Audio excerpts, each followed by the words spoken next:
Hello. So, we have a new one today. We are going to be playing The Walking Dead. Now, I have played The Walking Dead before as a brief sort of, it wasn't a review, it was more a walkthrough, a first introduction to the starter set that Free League very kindly sent me as PDFs, which was awesome.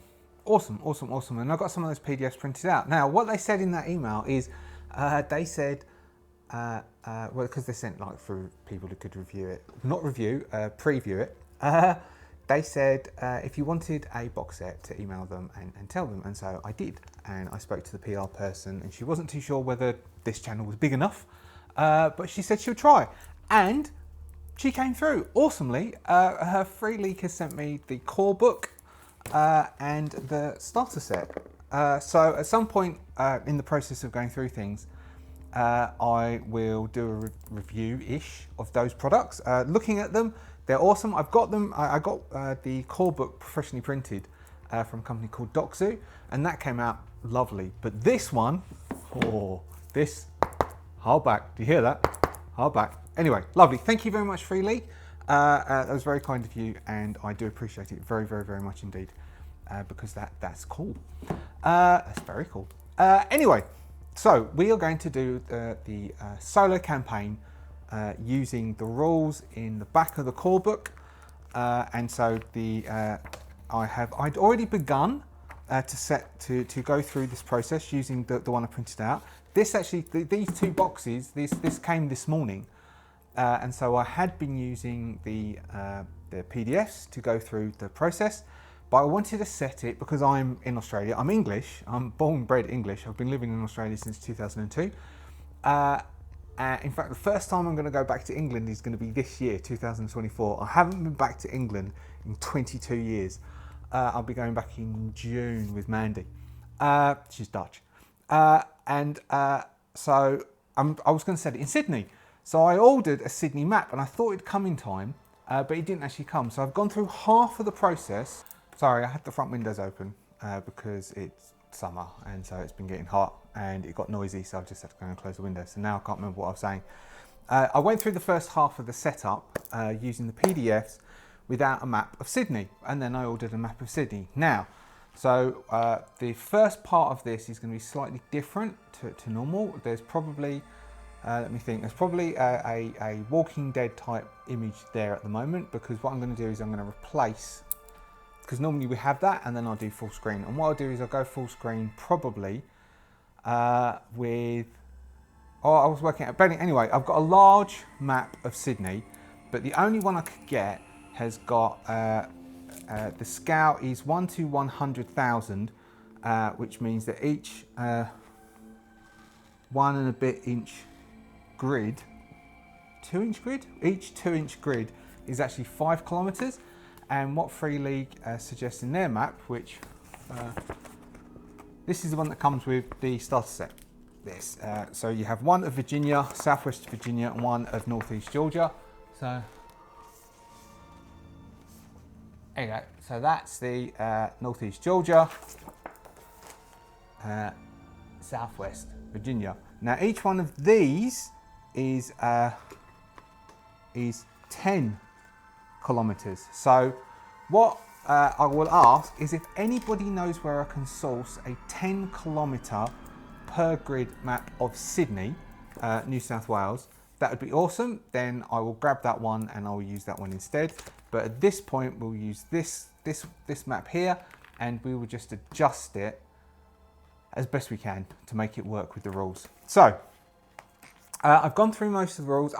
I know we're 7 minutes in. If you have never subscribed to this and you're new to me doing solo role playing, hello and welcome. Please think about subscribing. That's awesome. It bumps the numbers. It lets the algorithm know we exist. All the things that all the other YouTubers say, and also lets me know that people are watching me and give me a little ego boost, and I feel lovely. If you like what I'm doing, do hit that thumb. That makes everyone, the algorithms also know. And if you have any questions about anything that I'm doing, put them in the comments. I respond quite quickly. That's about it really. Anyway, so We will go through the setup process for how to set up your campaign, and then we will finish off the process, which was the bits that involved the map. Referring to the gorgeous call rules, we have, first off, what our process is, of course, like most games, is we create our solo survivor. Now, the rules suggest that instead of starting with 12 skill points, which is what a normal character would start with, as a solo, you start with 14. And it also suggests you take a second free talent to start off with. You're allowed one free talent, which normally would come with your archetype, if you're using the archetypes. And you can also give yourself a knife if you don't already have a melee weapon. I think I cheated and gave myself a knife and a melee weapon.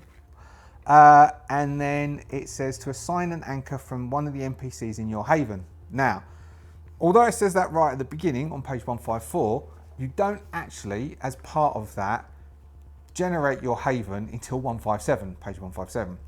But what it does is it goes through that, and then it starts talking about you will have a companion. Now, your companion is going to be that person, probably the anchor, someone important to you. Have one person in your haven be someone you have a close tie to, a fellow survivor who arrived at the haven with you. This companion will not only help you survive, but will also give you additional vectors into the drama in your haven. So also, if you die, and it does seem like death is very, very easy to come by in the Walking Dead universe role-playing game, that you can then become your companion character. And also because we have the same questions when gaining XP. You know, did you turn up to the session? What did you do? All of these sort of questions. But again, just like in Twilight 2000, and if you haven't watched the Twilight 2000 series, I think we're on episode 14 now. There's a load of, it goes through the rule set, and I try and go through bit by bit, which is what I'm going to do with this. And it has a similar sort of questions. And again, if you've got a solo session, you don't get an XP for turning up. You don't have to be encouraged like a group of people to turn up and get an XP. So, and then the book goes through the tools, which we'll discuss in a minute. But first, let's discuss our character. I'll try and slow down a bit. It's because I don't know how long this is going to go for, but it's basically, this is, for my sins, one of the jobs I have done is a Scrum Master. So this would be Sprint 0. Sprint 0 is where you set things up, you make sure all your tools are there to be able to do the job that you need to do, and then you'll go into Sprint 1, which would be our next session, where we'll begin the story proper. See, I'm slowing my voice down there. So, our character, while I was going through the archetypes, and I thought one that sounded quite interesting. The type of archetypes we have, I will tell you, because you probably don't know unless you have the book. We have, maybe I'll see if I can get the assets and I can put the images up of these. So the archetypes you have is the criminal, the doctor, the farmer, the homemaker, the kid, the law enforcer, the nobody, the outcast, the politician, the preacher, the scientist, the soldier. Now, of course, the soldier sounds the most attractive one because you get to shoot stuff. But I've got a degree in applied physics, so I'm actually, technically speaking, I'm a scientist. But I quite like the idea of the scientist, but tilting it because also I have an interest in psychology, in the psychological aspect. So I was thinking, because I also then looked at the haven. So we have a list, which I use, the pre-generated list of survivors. So Free League, as part of the setup, gives you a list of 6 groups of 5 survivors that you can pick from. And they've tried to tone the 5 survivors so they have interactions that will cause problems and cause drama, and they're quite good. And so I vaguely looked through those lists of survivors, and I thought there was one, most of them have somebody who is medical or nurse-like, and I thought that might work quite well. So I picked a scientist, and I decided that the scientist would be a psychologist. And so this psychologist is a research scientist who is working in a hospital, maybe in a psychiatric critical care unit or something like that, when everything went down. Because one of the people who would be first, they possibly might be first to interact with the victims who are turning, would be psychologists, because you would be thinking, why are these people acting like this? Why is all these people all of a sudden acting like this? So we have our psychologist. Simon Horton is going to be our key character, our main character. So the description, psychologist, and I decided that Simon is curious about the other survivors. How did they survive? What did they go through? And he's a bit dispassionate. So Simon's issue, so when the game deals with, so you have two key drivers within your character, which is a bit the same as Twilight 2000. You have issues, which are the things that might cause you problems, and then you have drives, which is the things that keep you going. And so we will interact with those as the game goes through. So Simon's issue would be he's morally flexible. So some of the moral choices that Simon may have chosen to have survived to this point during the apocalypse and the breakdown would be questionable. Like how and why would you do it? So one of the things he's curious about the other survivors, but not necessarily in an empathetical, kindly way, maybe in a very dispassionate scientific way, curious how they survived and would be curious about how they die. And the driver is there is always a chance. So Simon always sees a chance for him to succeed and him to survive and move on and move forwards. We then distribute our points between our skills in very much the same way. You start off points wise. You have 13 points to distribute between your 4 key stats, which is exactly the same as Twilight 2000. This is all based on the core Mutant Year Zero rule set. So we have strength, agility, wits, and empathy.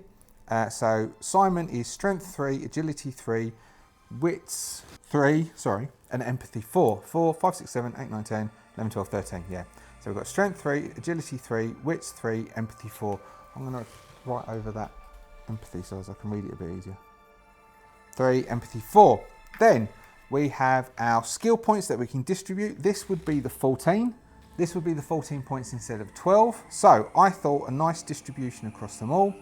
Now, with a scientist's key skill is tech and key attribute is wits. Now, if you notice through that, I actually gave empathy as my high skill of 4, not wits. So that would lean me more possibly towards the doctor. But I gave tech as, so we've got, I'll go to the front. So we've got strength. So I've got close combat of a 1 and force, so being able to break down doors, resist things and such like, of 2. Endure, which is the same as in stamina, I have nothing. Then for agility, mobility, the ability to move, dodge and various things like that, we have a 2. And stealth as a 2, I have nothing for ranged combat. Wits for scouting, which is, I think scouting is sneaking and moving quietly. Mobility is moving at a distance. We'll double check this as we go. I've got a 2 for scouting, 1 for survival, as I thought you would need to be able to survive, and 1 for tech, being able to do, so this is the scientist being able to do technology. Whereas I thought if I'm building Simon as a psychologist, his empathy being high would be helpful, being able to empathize. You don't have to be morally straight to be able to empathize with people. So some of the most morally inflexible, flexible people I have met have been very empathetical. They can convince people to do whatever you like. So that is a 4. Nothing for leadership. Simon is not a natural leader, but Simon has a, did I guess that a 2? Looks like a 2. A 2 for manipulation and a 1 for medicine. So possibly a doctor would have been better for this, but I thought a scientist just felt better. Talents wise, I selected 2 talents. Now, from the talents that a scientist gets, you have intuition, technobabble, and handy. I can't remember what intuition is. I do remember what technobabble is. Technobabble is like tricking someone by using technical speak. And handy is being able to basically doing technical repairs. And so I chose handy. Now what you're supposed to do is say how you learnt that, i.e. some sort of emotional tie that you can tie into it. I said all of these talents are taught by my father, who has passed on.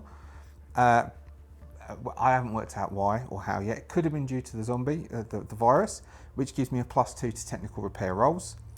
And the extra talent that it suggests you take when going solo would be either lone wolf 9 lives, or unbreakable. Out of those, I chose unbreakable. Now, what unbreakable is that in the Walking Dead universe, we kind of briefly brushed upon it in the last, in that little intro session. You have everybody basically has 3 hit points, 3 hit statuses. Well, 4 if you include unharmed. So you have unharmed, you're fine. Then you have your bruised, then you have your battered, and then you have your broken.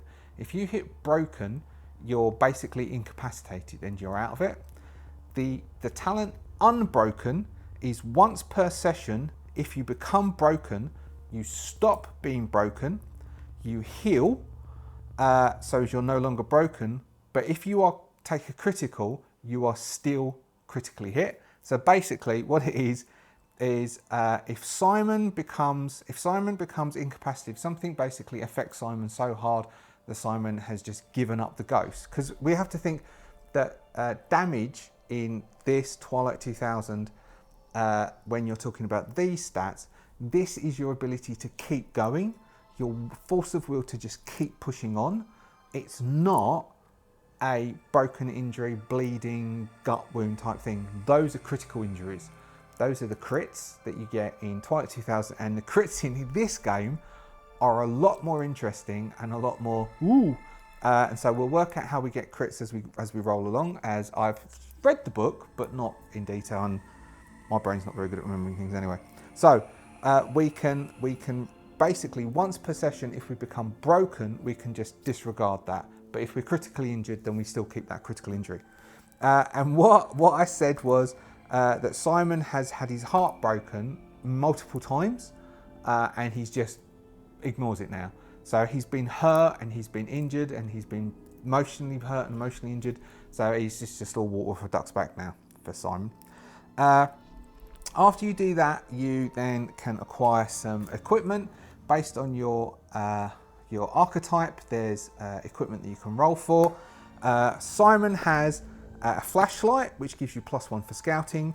His weapon of choice is a sledgehammer, which is massive damage of 3. So you hit one person once and you get a contact, then they're out.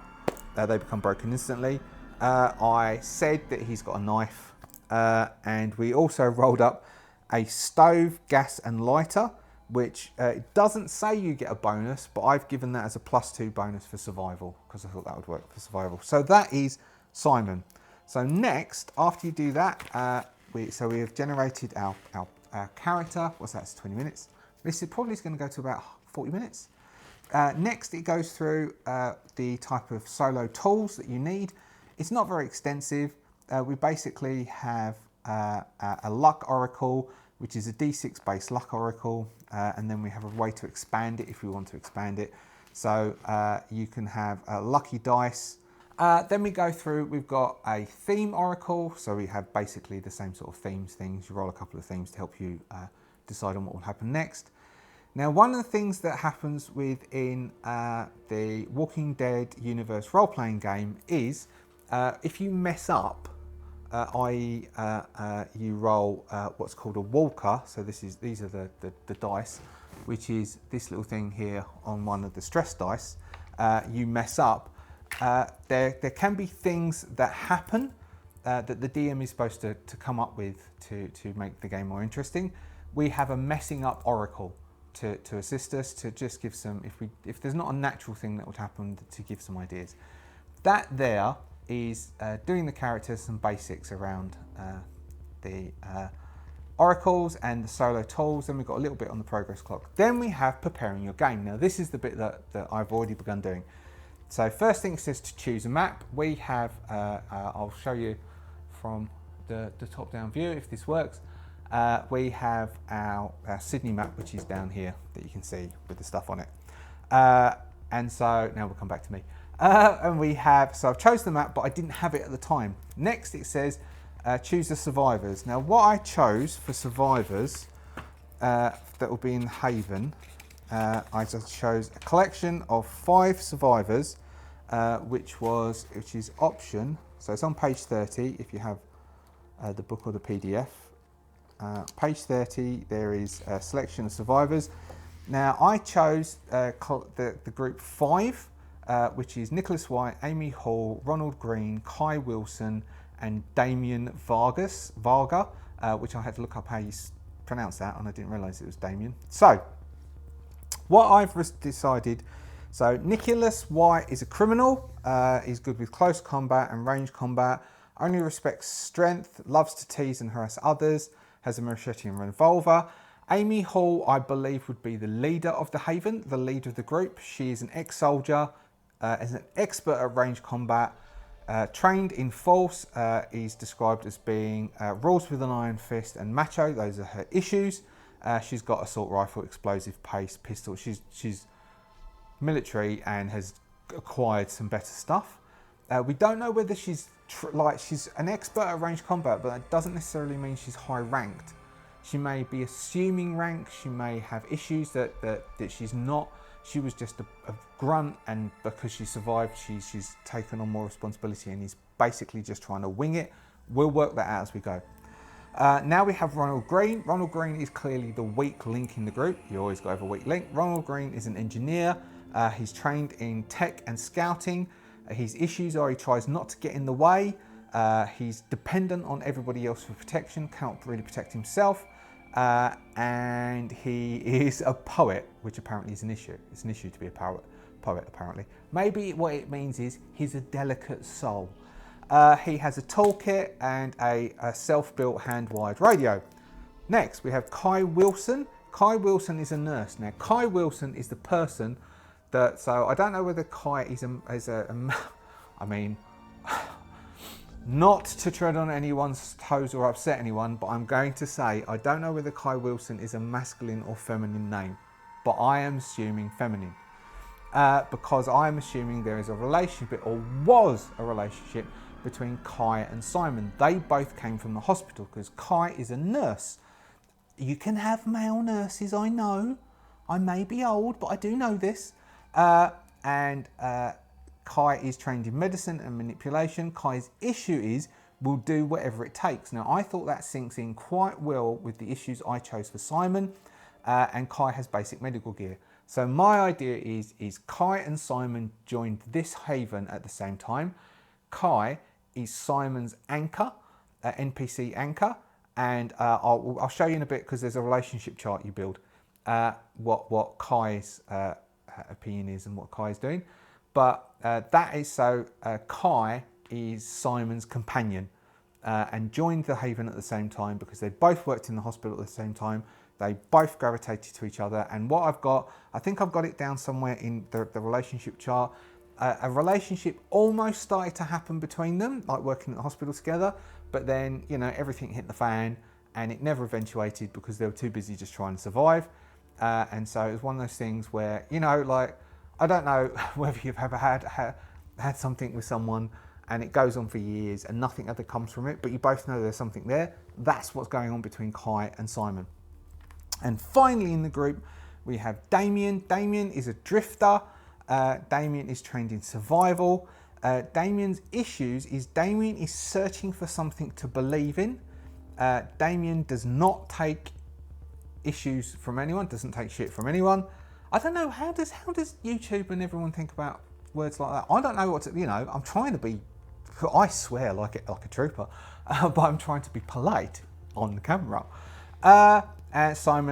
Damien rather, has a revolver and screwdriver. So this is what we do. We select our group. That is the group who will be in our haven. So select one of them to be your companion, set them as anchor. I've said that. On a piece of paper, write the names of your PC and the other 5 survivors in a circle and come up with at least 2 relationship traits. So I did this. Let's see if I can show you this on camera. I might see if that will work. I don't know. Maybe that'll work as a screen grab or something, or I'll scan it in. So basically what we have, maybe if I focus in on this, we might be able to see it this way.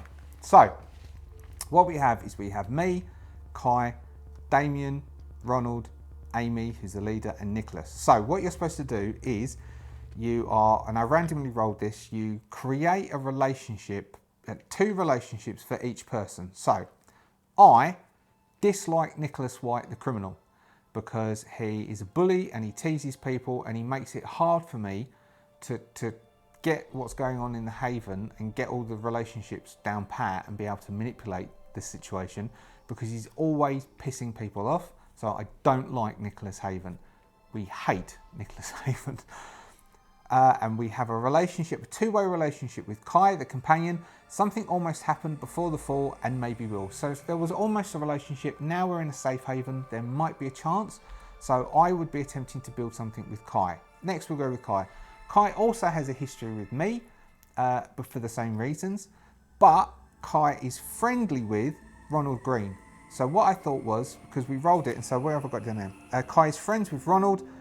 So I was considering that maybe Kai, I don't know, maybe there's something and she feels sorry for him, or maybe she likes the fact that he's a sensitive soul and a poet.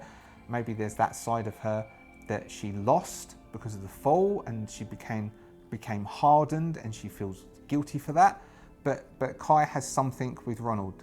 This then sets up the potential drama of me, in the end, not liking Ronald, because Ronald may be taking the attentions from Kai away from me.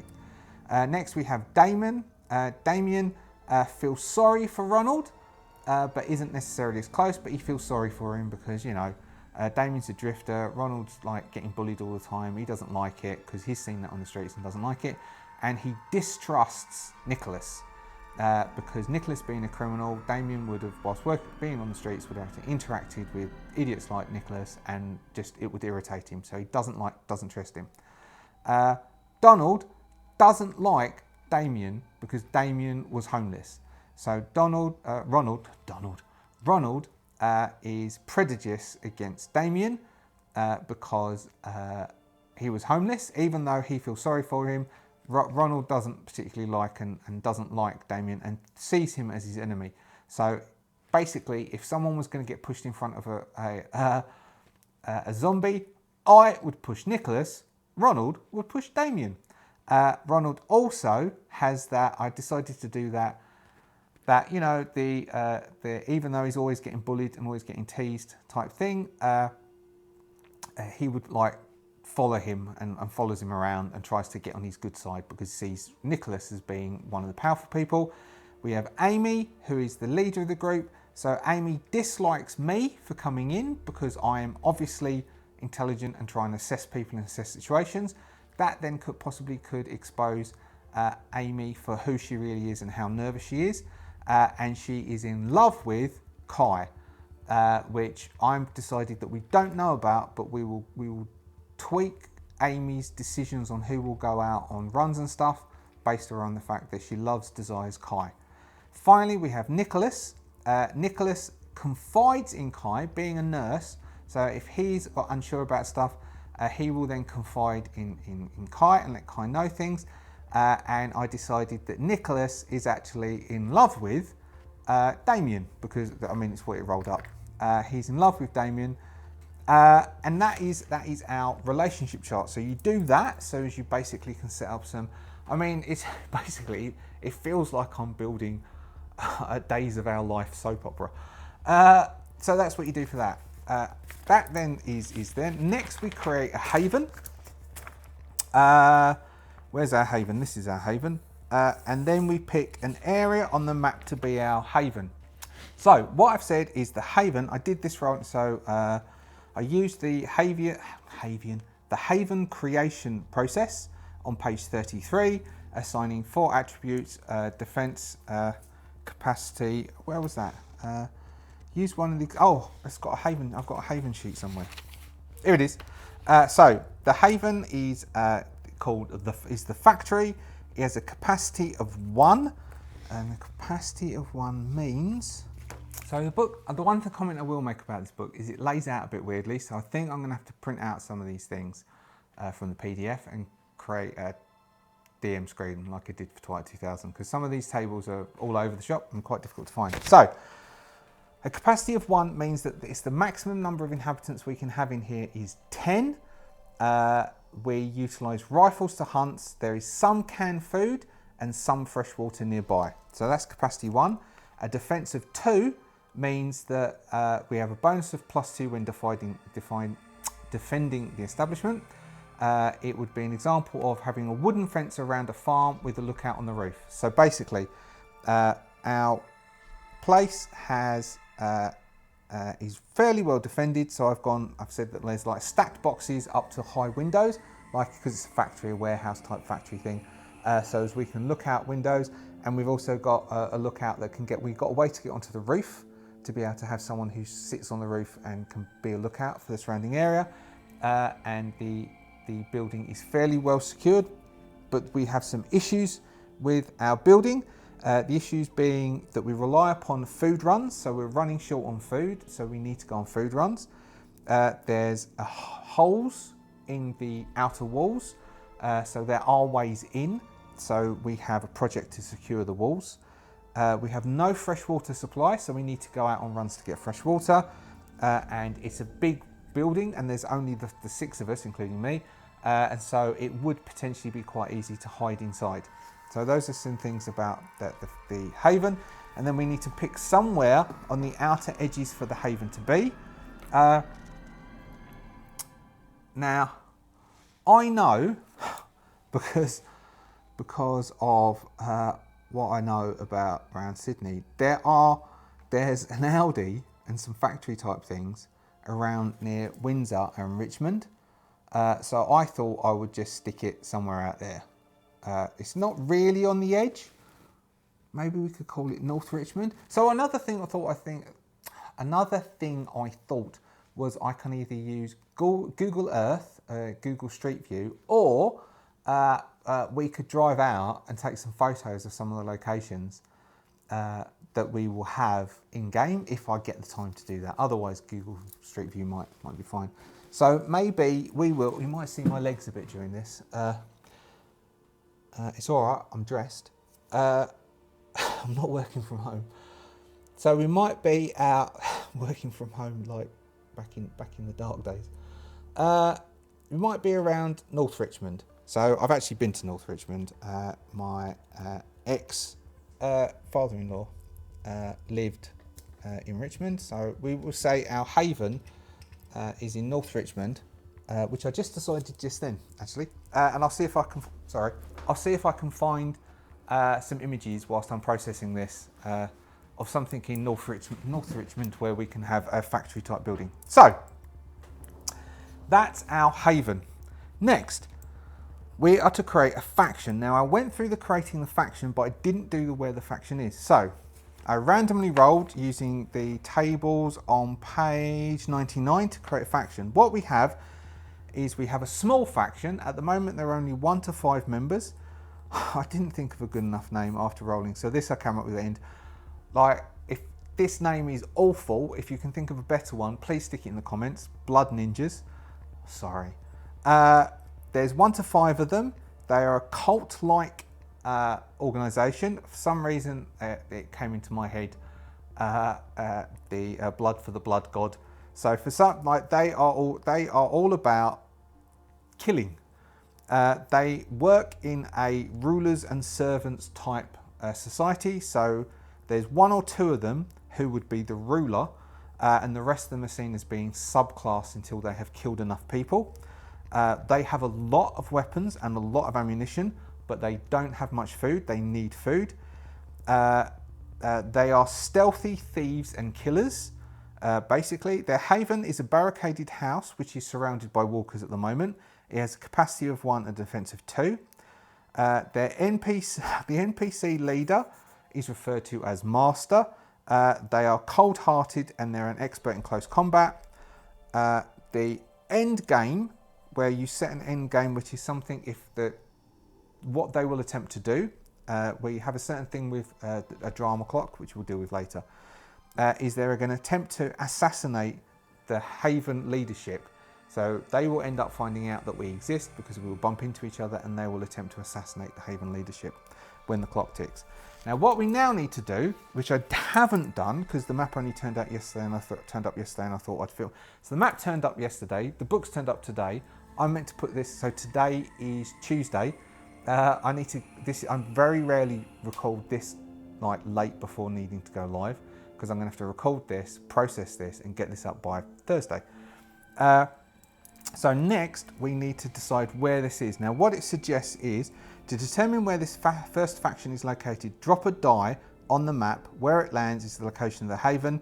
If the result dropped is a 1 to 4, then this is your best case. On a 5 or 6, you know it's definitely there, confirmed. And if I remember rightly, I think I rolled a 5 or 6 when I just randomly rolled, so we definitely know where it is.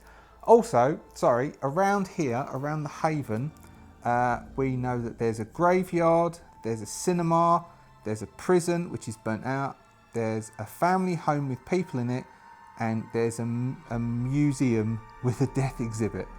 The graveyard has undead in it. The cinema might have information. So what you do is you do a little thing to say what it is.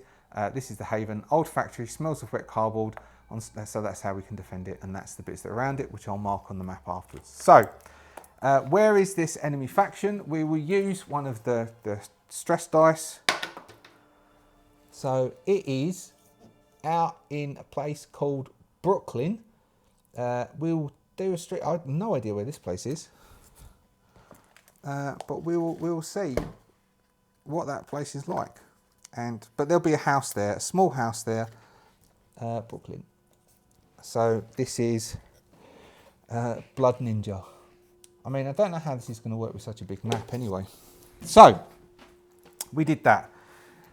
Next, we will now start doing stuff together, which I haven't done on my own, which is we need to generate 3 starting rumours by following the steps below. Drop a die on the map and compare the result to the rumour subject table below to determine the location and the subject to the rumour. So, right, all right, we'll do this.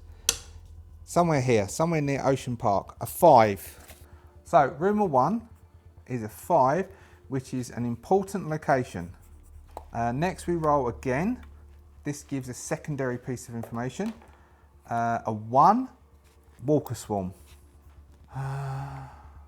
Okay, so it says roll again on the rumour table to determine the secondary objective. This might be the recipient of the first subject. Roll once or twice on the theme oracle to flesh out that rumour. So it's an important location. There's a Walker Swarm. 51. We'll have theme 1. 51. Death. Oh, let's do 3. So next one is on themes 2.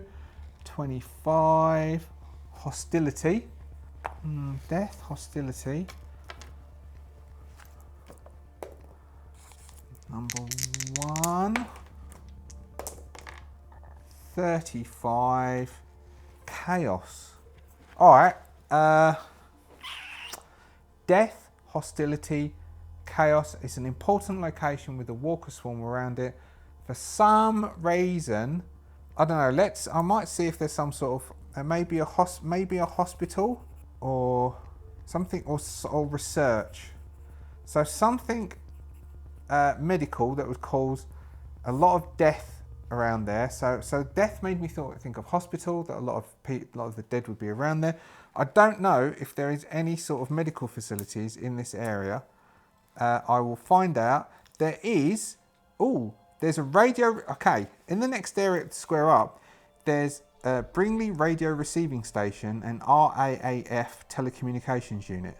So in the next hex up, there is a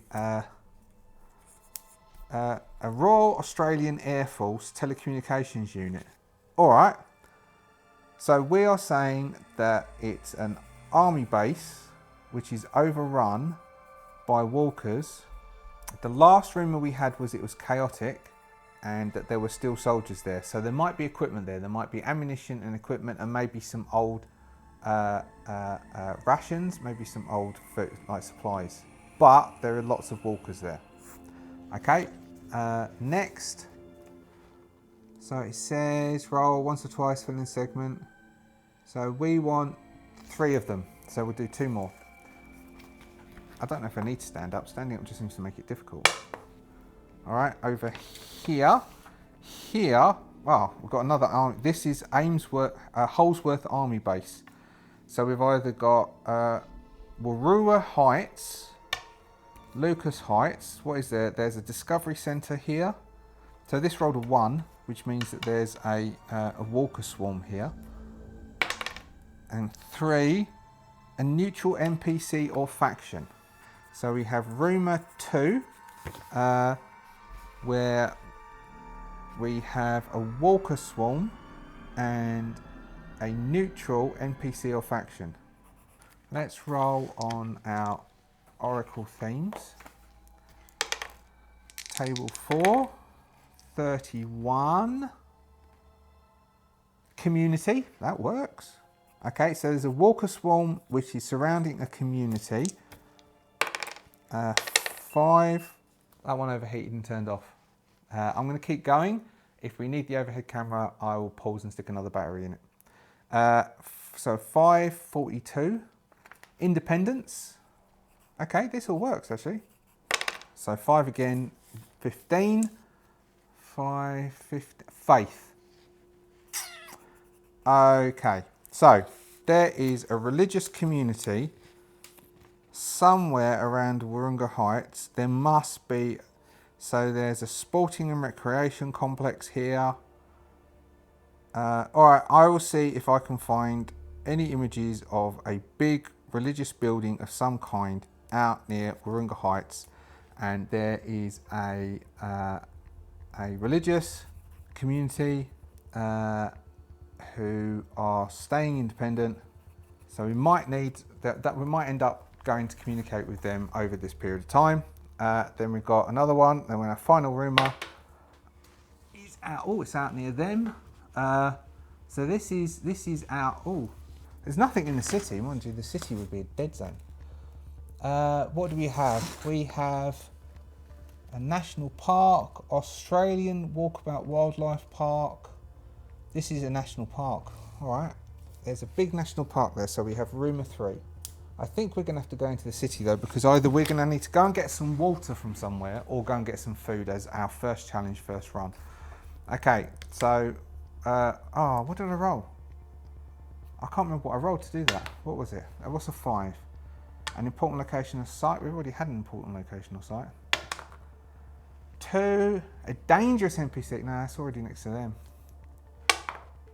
6, soldiers or military camp. We basically already got that. 4, a useful item.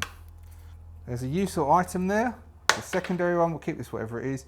2, with a dangerous NPC or faction. Let's call it a dangerous NPC, because if it's a faction, then the Blood Ninjas would want a bit of it. So rumour 3 is a dangerous NPC. Table 4, 54. Table 4, 54. Devotion. Devotion. Table 3, 23. Table 3, 23. Rampage. And we've got table 5, 42. Table 5. The meaning of independence again. I want one more. Table 4, 31. 31.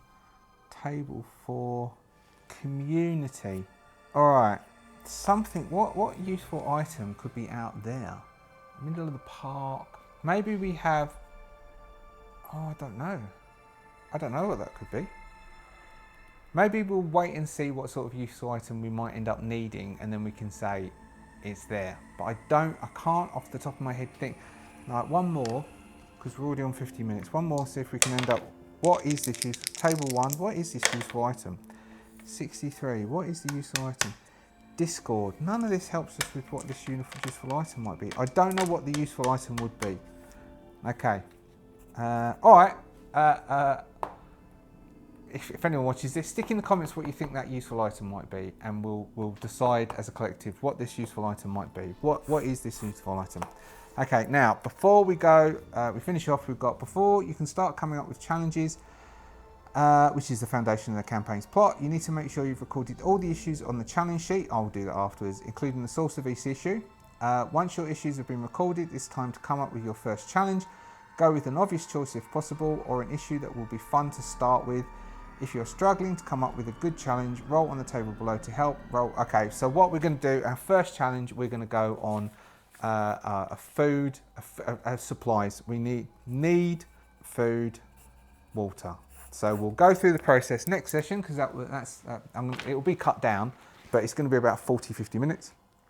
We'll go through next session and we will work out how you go for a run. Go on a run to find food or water. And that's it. That is the first setup session for The Walking Dead, and we will record the next one sometime sooner. So I won't record the next one well, probably because it won't matter. So we'll still get a chance for people to contribute and say what this useful issue is, and anyone who has a better map that I can utilise that might be smaller. But otherwise, we will be travelling out from our haven and maybe down from there. there is just down from between Richmond and a bit further down. There is you can Google it, Marsden Park. You can Google Marsden Marsden Park. There's a whole load of Aldi's, and I think there's a Hague's chocolate there. So maybe we can go on a chocolate run. So maybe we'll go from the haven, and our first thing is going to go and see what's left. It's like an industrial park. There's some massive Aldi's and massive shopping centre things with lots of cars and lots of car park. There will be lots of walkers there, potentially, and there are multiple buildings that we could go and check, and warehouses that we can go and check. We might even be able to get petrol, because there's an Aldi petrol station there at Marsden Park. So our first run, I'll make a note just in case I forget. We'll make a food and water run to Marsden Park. And that's that. I will now quickly try and edit this and get this up live. Thank you very, very much for watching. If anyone knows what the Urban Dead was, that would be cool. Put that in the comments. Me and my ex used to play that quite extensively. Thank you for watching. If you haven't subscribed and you've enjoyed what you've seen and you'd like to see more, please subscribe, and then you'll be able to see when the next Walking Dead comes up, which should be on Thursdays. If you have any comments, or you'd like to tell me about a better map that I might be able to get hold of for Sydney, or if you think I've misinterpreted anything, which is highly likely, please put it down in the comments. If you want to come up with what might be around, you can Google this area as well. It's the Brisbane Water National Park, just south of Mount White, between Mount White and Wondabyne, Wondabyne. Anything in that area that there might be a single dangerous NPC who has devotion, rampage, independence and community as theme words, do let me know and I will include it in that area. They would be just north of, you can also give a better name than the Blood Ninjas for that dangerous faction. So please like if you liked. Otherwise, we will leave it there, and I'll see you next time. Goodbye.